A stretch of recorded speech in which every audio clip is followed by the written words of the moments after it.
do you want to make money or do you want to study? And I said, okay, in terms of I want to make money. So you dropped your PhD. How did the world choose capitalism? What's capitalism supposed to be? It's supposed to be pro-competition. It's supposed to be pro-churn, which is that old players are supposed to get cannibalized and new players are supposed to come. But if you're going to keep protecting the existing players, then the scope for new people to come into the system is curtailed, right? The space is that much. But a political statement also I'll make here, which is that when Narendra Modi was the Chief Minister of Gujarat, he would speak a lot about competitive federalism when he was the Chief Minister there. Now at the center, unfortunately, I don't see him speak much about that, which is that you need to give the states much more power. There's only that much that the center can do. In capitalist countries that we are seeing, that is one real concern. The rich are getting richer, the poor are getting poorer.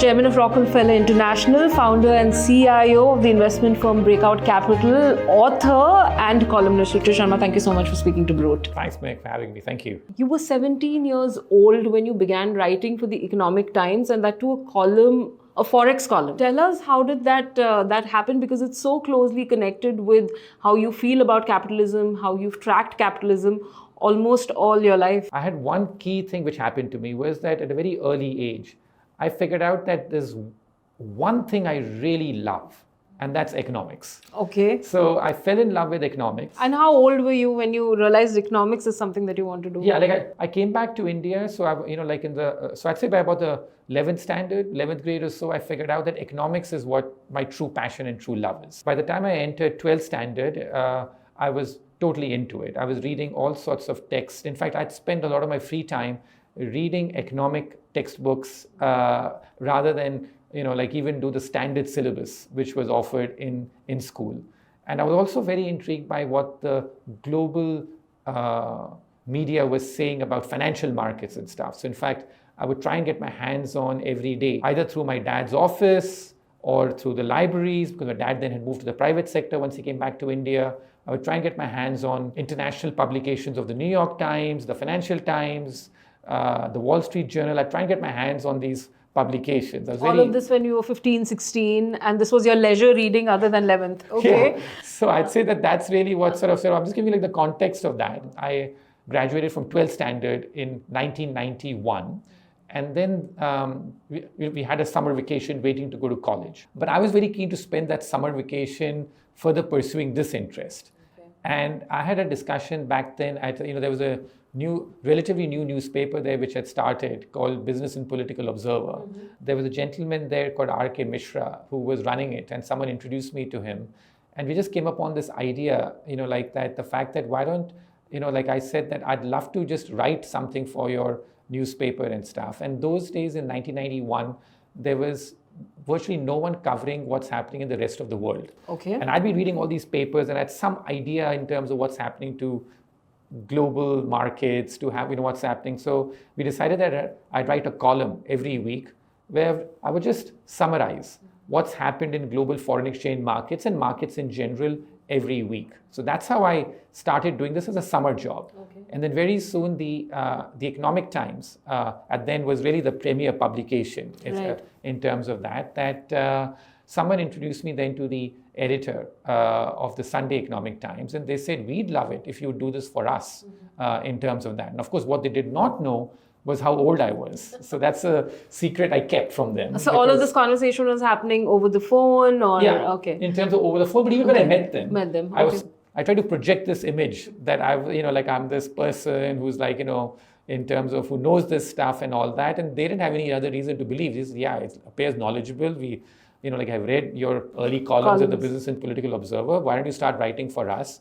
So we labeled it Forex Watch, and I started then writing for the Economic Times. It was a weekly column. It was a fascinating time for me to do that because India was then just opening up. Right. In terms of the post-liberalization era, it was just about opening up. So there was much more curiosity now amongst the readers too, to know what's happening in the rest of the world. That as we were trying to integrate with the rest of the world after having had a very insular existence before that. And then I fell in love with both writing and in terms of, but also wanted to do it in a way where I also loved the idea of how to make money of it. Okay. Right? Which is the fact that, you have all this knowledge, you know all this, but how do you really make money out of it? The practical use of all the knowledge. Use of all the knowledge. And so I entered college. I went to Sri Ram College of Commerce, because those days doing a BCom honors from SRCC was considered like the cool thing to do. But on the side, I always wrote, which is that every week I would go and write for the Economic Times. I would give them column, and then they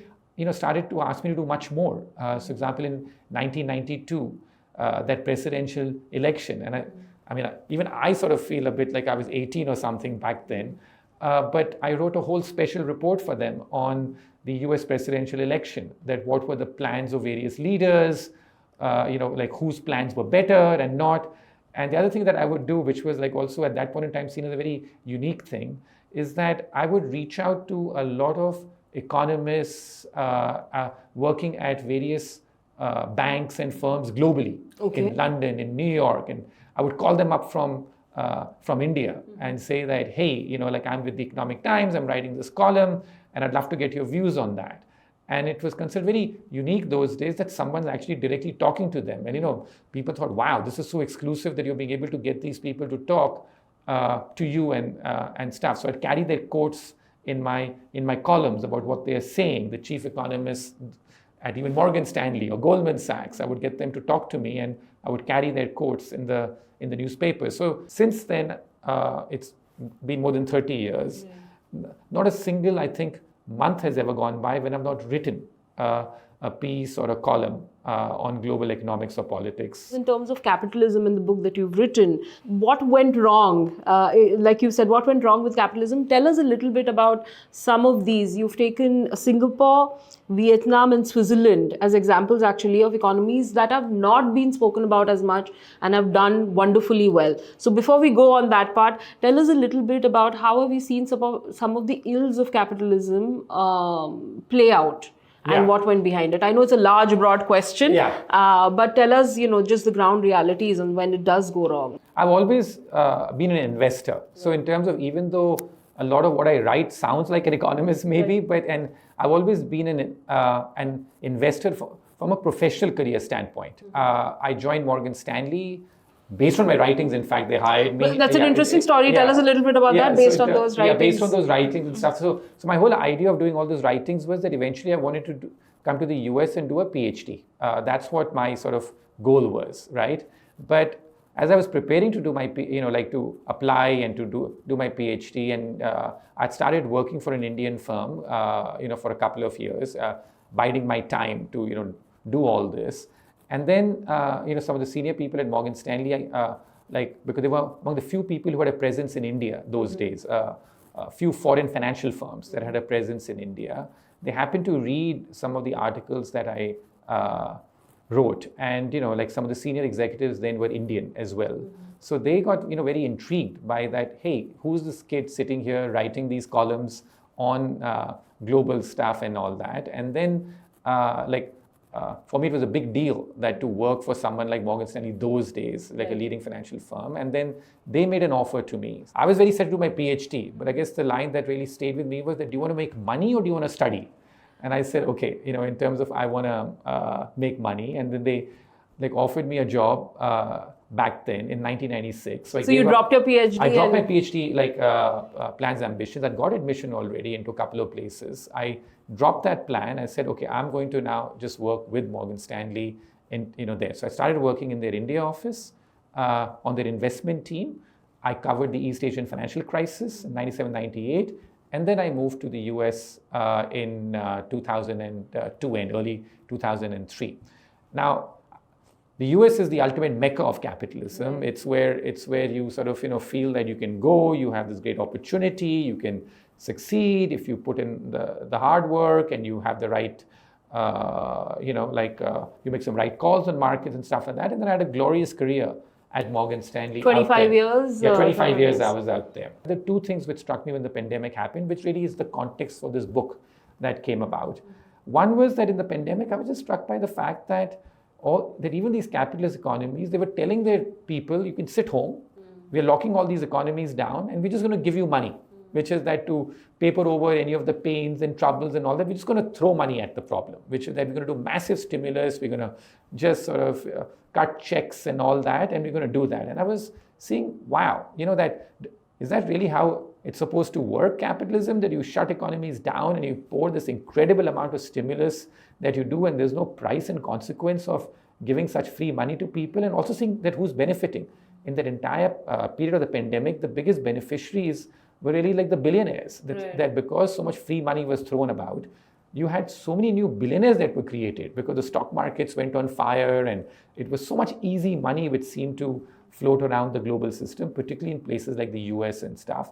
So it struck me that this is not the capitalism that I believed in, which is the fact that the capitalism I believed in was that everybody sort of works hard, and in terms of that it's a meritocracy, and it's about economic freedom and giving people more economic freedom. And here the opposite was happening, which was that you were curbing everyone's freedom by saying that you stay home, and yet you were throwing so much money at free money at them. So that was the first thing, that okay, something is wrong with this entire system. And the second thing which struck me then was that even though America is such a great place to be in an economy, I was struck by the number of people in America who were very pessimistic on their own country. Because if you look at the surveys, which is what I've spoken about in the book and stuff, a record number of Americans saying that the country is moving in the wrong direction. They feel that the economy is not working for them. The system needs to be torn down.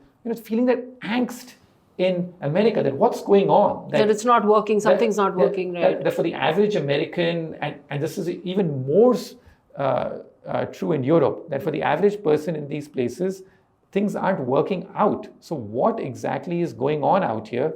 So I wanted this book to be a deep examination of that, which is that, and hence the title, What Went Wrong with Capitalism? That why is capitalism not working for the average person anymore in America and across Western societies?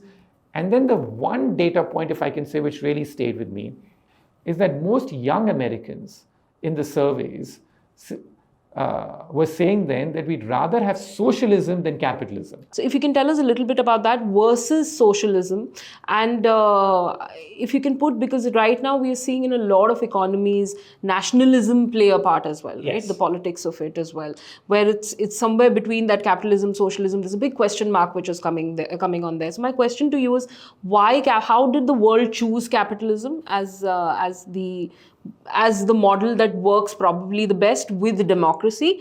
First, we'll tackle that, and then we can just come back, to that answer. Yeah. So I think that's a great question, because in terms of what is capitalism at its core, I think it's important to define it. Right. And so for me, capitalism is about giving people as much economic freedom as possible to pursue their own initiatives. For me, that's really a very basic definition of capitalism.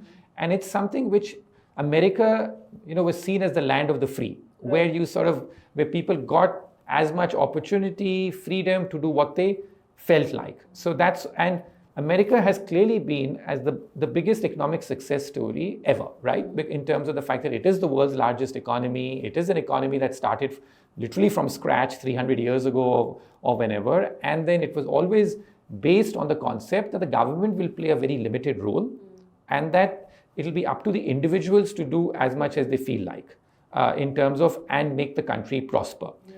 Socialism, on the other hand, was seen as a system where things were centrally planned, which is that the government decides for you what should work in terms of that, who should get how much capital, and the government should be there to intervene to make sure that one is being taken care of and stuff. Be like the that. referee, be much more than the referee. Much more than be the provider, be the allocator of capital, have a very involved role in your life. Right. And for me, that was, and we saw, like, India went through its own socialist phase in the 50s, 60s, 70s in particular.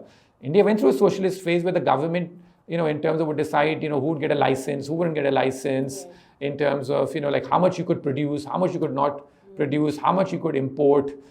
Just getting through customs in the 80s was a nightmare, right? Where they, you could not bring this, you could bring that. Everything was controlled and micromanaged. So socialism for me was seen as a very heavy hand of the government. And we had seen the results in India. I mean, for people who lived in India in the 70s and 80s, like in terms of that, I think there's it came to be a really bad word, that we don't want to go back to that era. Anyone sensible will say that. And here, I think that young Americans, they don't remember what socialism is like because they never experienced it. Right. Instead, what they have today, as I've argued in the book, is a very distorted form of capitalism.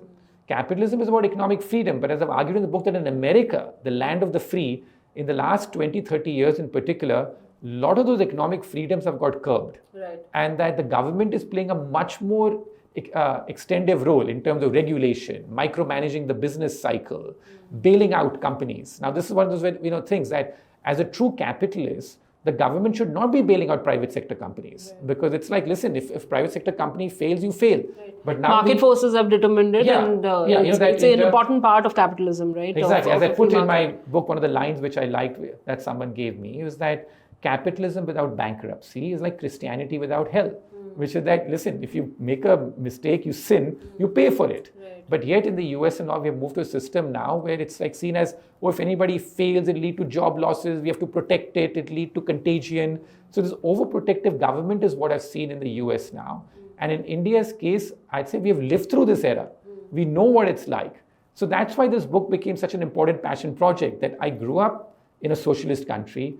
India since then has moved down towards a more capitalist path. We are far from being as free still as many of the Western countries or even America, but we have been moving in that trajectory. And even though there's a lot of dispute in India today about inequality and what's happening and stuff, compared to where we were 30 years ago, it's undeniably the fact that we are so much better off today than we were. And we're seeing even countries like China, communist countries at one level, but they give their people so much economic freedom in the 80s, 90s, and 2000s. And look at where China today is in terms of now. China's been having trouble of late, but generally it's in so much of a better spot. So for me, giving people more economic freedom, moving towards a more market-oriented system with more capitalist spirit is the way to go. Yeah. And that's the way now, like I've also sort of grown up believing in it, having seen the socialist experience. America and the Western societies, I feel are moving the other way, which is in terms of from a very high degree of economic freedom and a capitalist society, they are moving towards sort of wanting more socialism. And my idea is why. And as I say in the book, that capitalism did not fail, it was ruined. Right. It's been ruined by this overprotective big government, because then the outcomes you're getting are distorted. Every time the government intervenes, it ends up benefiting the existing people, the entrenched, the billionaires, who are able to make the regulations which help them. Right. So the book is really like a revisionist history of capitalism, and it sort of shows you about what went wrong, that the capitalism we have today is not the capitalism that the founders had in mind in Western societies. On the other hand, in places like India, I'd say the broad trajectory is positive. Now, everywhere you need a welfare state, you need some government involvement. I'm all for that. But how do you right size that? What's the right balance you get?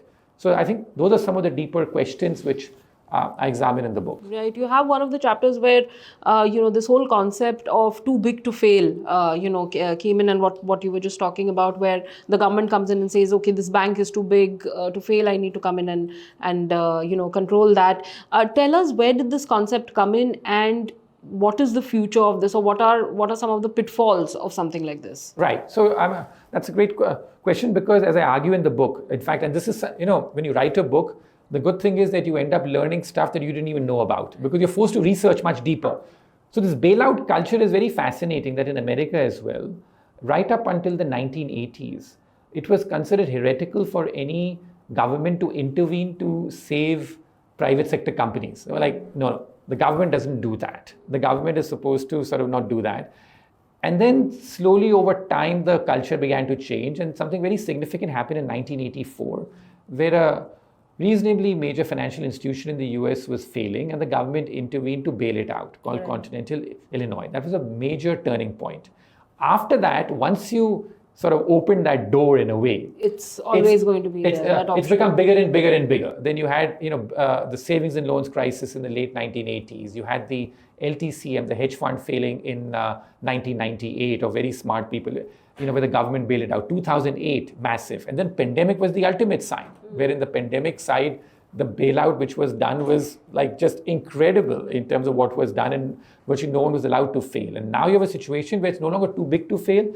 Anybody at the risk of failure is seen as sort of, something has to be done to prevent it from failing and stuff like that. So we have moved the entire trajectory that way, which is that from having no bailouts to now the fact that anybody who is seen as even a modest risk to the system deserves to be bailed out. Now, this causes a lot of resentment among people as well, because the average person is looking at this and saying that, okay, this is a modern form of trickle-down economics, that we have to bail all these rich or fat cats out, or the justification that they provide jobs and they sort of provide help the economy. But that's really not fair in terms of the fact that if they're getting bailed out, we should get even more than if they are entitled to do so.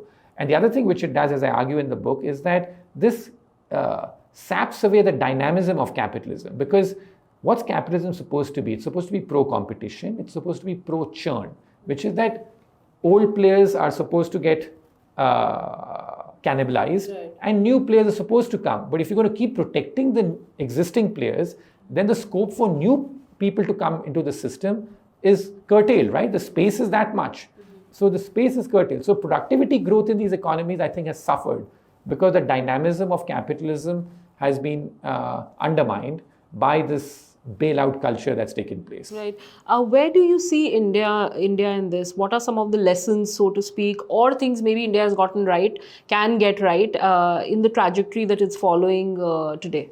So I'd say broadly, India's trajectory has been positive, right, over the last 30 to 40 years, which is that we have given our people much more economic freedom.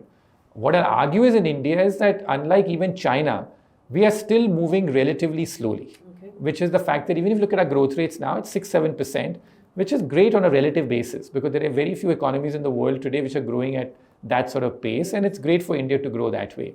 But remember, when China was booming, it was growing at 10, 11, 12% and stuff like that. And it was giving its people much more economic freedom. It was allowing foreign investment to just rush into the economy. FDI was 3-4% of GDP. It was shutting down unprofitable public sector enterprises. China in the 1990s laid off nearly 100 million people. Can you imagine that? I mean, China doing that in terms of because the public sector enterprises were seen to be inefficient, and they said, go find work on your own. There was virtually no welfare state also. They were forced to go where it took to get a job, and mass migration took place, particularly to the eastern seaboard, where a lot of the exports were booming and stuff like that. So China took these big steps and big risks to do that. In India's case, I'd say that I wish we were moving faster. Like, there is no constituency, unfortunately, in India today for privatization, right? It doesn't happen. The private sector keeps growing and the public sector gets smaller on its own. But there's no active move towards privatization as such. But the broad lessons for India, I would say, is that in terms of to understand that the trajectory is positive, but the more economic freedom you give to your people. And the other thing about India is to also do stuff which is in line with its polity. Like one thing in India I've been very against about is if there's too much centralization. India is a very sort of diverse, heterogeneous society. You need to empower the states a lot more. And I think that there even, like a bit of political statement also I'll make here, which is that when Narendra Modi was the Chief Minister of Gujarat, he would speak a lot about competitive federalism when he was the Chief Minister there. Now at the center, unfortunately, I don't see him speak much about that, which is that you need to give the states much more power. There's only that much that the center can do. Right. Because this is a very diverse country, and the way the constitution's been designed is that it's very federal in nature, that the states have to do a lot more. So I'd say that in terms of, I would like in India also there to be a greater competitive federalism where the states are competing much more. It's happening somewhat, happening much more, and we have to stop looking at the center all the time for solutions or for too many decisions to be made at the center. In your book, you talk about Taiwan, right? In comparison to in the reforms that they took place, and that the economy grew because it was not so centralized. Exactly. Can you tell us a little bit about how they managed to do that? Because little diverse players across the country emerged as well. A leaf there that India can look at as well. Yeah, but even Switzerland or even Taiwan, these are all very sort of especially like even Switzerland, because I speak about the three economies there, like as you mentioned there, as where capitalism is still working, that these are very decentralized places. Like in Switzerland, every canton, for example, there, has their own speciality of what they make. Someone does chocolates, someone does watches, someone does Swiss knives and stuff like that, and they specialize a lot, and it's a lot of decentralization that takes place. So even in America, it's a very federal system. Again, we're very focused on the presidential election, but the governors in America of each state have a lot of power in terms of that. So I believe that the success to nations, particularly nations which are heterogeneous in nature, where you have people of different ethnic backgrounds and stuff like that, you need to give as much power to the states as possible. Quickly want to talk about manufacturing a little bit. A couple of years ago, India, it was all about services. We missed sort of the manufacturing bus. We now hear, of course, Make in India manufacturing back here. Where do you see India in the global supply chain? And is it on the right trajectory? Just a question mark on that. But the same point, which is that just not enough progress is being made out here. Because if you look at manufacturing as a share of the economy in India, it's been quite stagnant for a long period of time. We're not being able to make greater progress, even though the opportunity is there, because a lot of people are giving up on China and they're looking for other places. And we've seen some movement towards India, but it's gone much more to a Vietnam or Cambodia, that region, then it's gone here. I think in India's case, the problem with manufacturing still is that it's still a very tough place on the ground to do business on. I don't care what people say about these indices, ease of doing business and all that. I'm not a great believer because those indices can easily be manipulated. I've seen it in Russia and all how they used to manipulate those indices. Okay. But in India's case, what I want to see is that on the ground, you speak to entrepreneurs and stuff. Great entrepreneurial sort of talent. But again, this goes back to my point that it's moving in the right direction, but not enough is being done.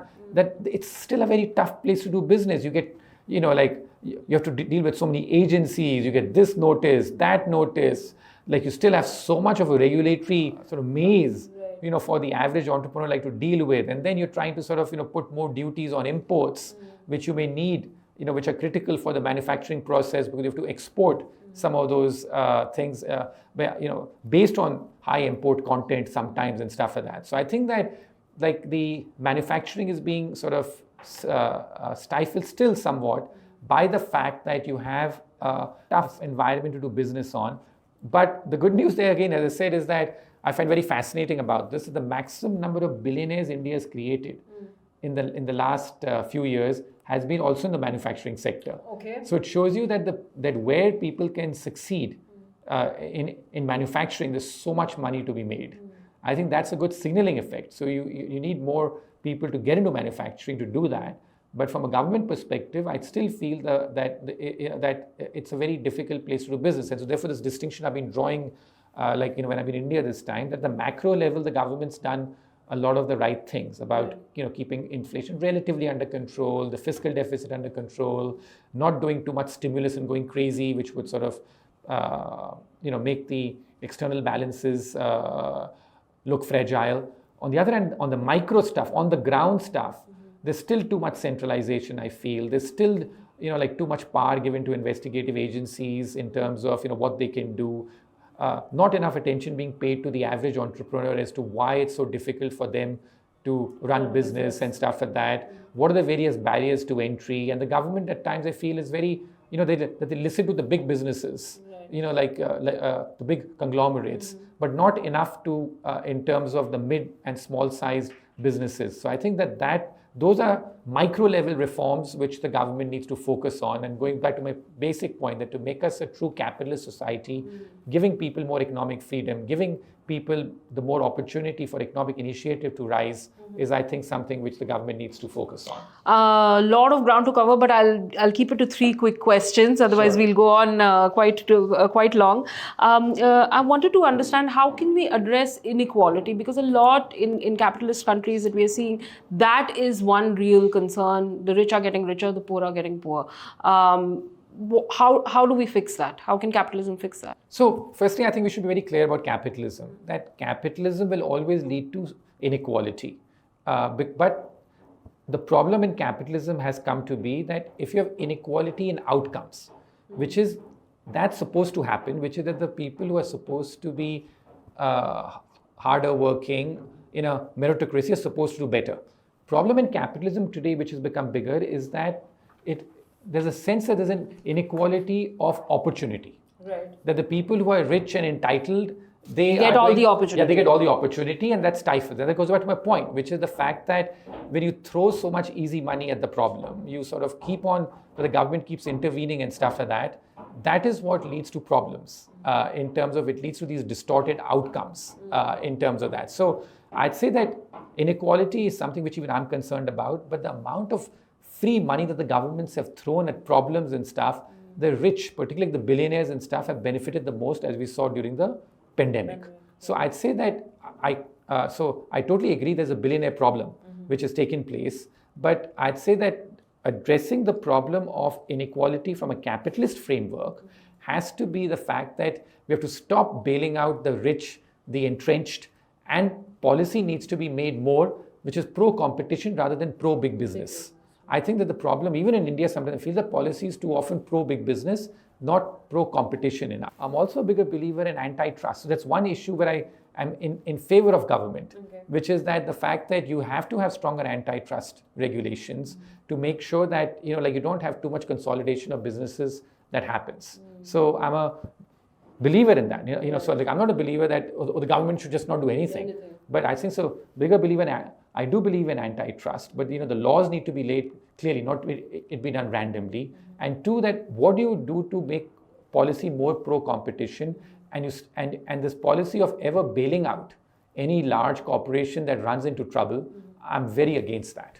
Last couple of questions. A few things that people don't know. We have a young audience here. You are a Bollywood buff? You watch I'm a movie buff in general. You're a movie buff in general. I'm a movie buff in general. And so that's what, I do. In fact, I go to many film festivals. It's my favorite, one of my favorite holidays sometimes to do is to go for a film festival. All right. So I've been to all the various places from Venice to Telluride to, all the places like for film festivals over the years. What are some of your most favorite movies? Well, in fact, I wrote a piece about this in the pandemic. I remember about my favorite movies and others. For example, there was a German movie called Lives of Others that I liked a lot.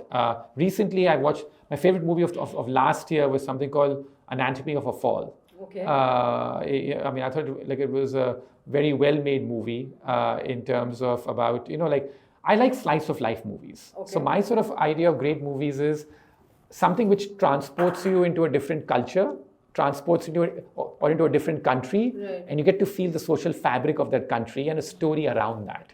So now the story can be anything, but about something which takes me deep into a country is what I really like watching. And even in India, I watch like Hindi movies. I love movies set in small town, mid-town India, people, which capture the language of that. Because one thing which I spoke about in my earlier book was that I spent a lot of my summer vacations of all places going to this place in UP called Bijnor, where my mother came from. And it was a complete Mofussil town in India. And to go there and to sort of spend that time has remained in my system. And so when I see Hindi movies which capture the mood of small town India and what's happening there and the language and the mood, I love those kind of movies. So I'd say that I love seeing movies across the spectrum. At one end, I love seeing slice of life movies about other countries. And about my own country, India, I love seeing movies set in small and mid-town India. Set in small and mid-town India. My last question to you, Ruchir, is you're an author, investor, highly successful. What is a sprinter, right, as well? And I think I was reading somewhere that it's very difficult for you to take a time off, right? I think there was an FT article in which your trainer was saying that come what may, you're always there in Central Park running four times a week at 6 p.m. What is the definition of success to you? A lot of young people today in India, through this interview are going to be watching you. They want everything really quickly, the money, the success, maybe entrepreneurship. But what is the definition of success to you?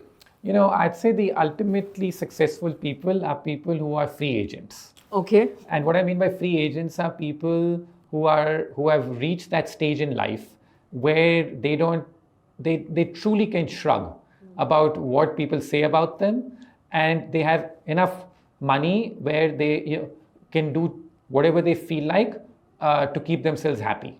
So for me, success is about being a free agent where you're not bound Like, the freedom to not look at your phone, the freedom to be able to, like sleep at night, not having to worry about anything. So success for me is really that. Achieving it is very difficult. But the one mantra, if I can say so, that I really believe in is my central sort of thing of living a life that way, is live life in parallel, not in series. Okay. And I feel that this is one of the things which I really personally believe in. Again, these things are, but this is actually, so I'm not at a stage where I've achieved of being a free agent. Okay. I'm trying to get there, I'm not there. Mm-hmm. But on living life in parallel, not in series, I've done. And what do I mean by that? I think a lot of people try and plan their lives. Okay, I'm going to now work really hard for these 3 years. I will not take a holiday. I will not, do this. I'm going to focus on this. I'm just going to do this and stuff like that. And I'm not a believer in that. I'm a believer that every week, every month, every year of yours needs to be complete. So I try and take, like a week off to the extent I can, in terms of every 4 months or so. Let's say I'll take a week off. I'll want to travel. And when I'm traveling and I'm there at, like some really nice place, I have to keep reminding myself that this is the end. This is not the means to an end. Because often people go to these vacations and they're often thinking about work. They're thinking about stuff. But my point is, when I'm there, just be present there. That this is what it is. So whether it's spending time with your family, whether it's doing vacations, whether it's, as you said, about that, no matter how busy my schedule is, every evening I have to work out, because for me it's a form of meditation in terms of what you do. So every day needs to be complete. And people who sort of, I feel that I've, like who say we're going to work very hard 5 years. Now who knows? Maybe your like you lose someone critical in your family, True. Like in that period, and then you regret it that I was not there for them. When that period happened.